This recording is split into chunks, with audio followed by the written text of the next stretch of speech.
পোলাপান আন্দোলন করে কিভাবে? এদিকে আয়নাঘর খালি পড়ে আছে, তুই একটাকে ধরে এনে ঢোকা।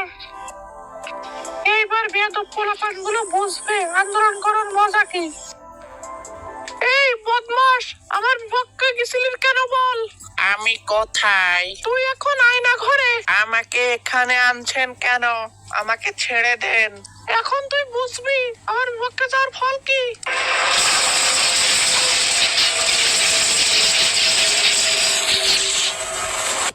এই যে ভাইরা, তোমরা দেখতে পেলে এই হাসু আমাদের জনগণের সাথে কি করছে? একে একটা উচিত শিক্ষা দিতে হবে।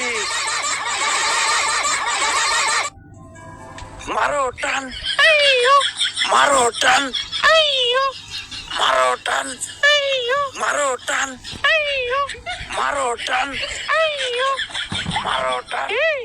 তোদের কলিজা কত বড় তোরা বুঝতে পারতেছিস? আমাকে ধরে আনছিস আমার আয়না ঘরে। আমাদের জনগণের কলিজা তোর থেকে বড়। এর ফল কিন্তু মোটেও ভালো হবে না। আগে তো তুই এখান থেকে বের হ, তারপর না হয় বড় গলায় কথা বলিস। ভালো হবে না কিন্তু, আমাকে ছেড়ে দে বলছি। তোকে ছেড়ে দিলে আমাদের যে পাপ হবে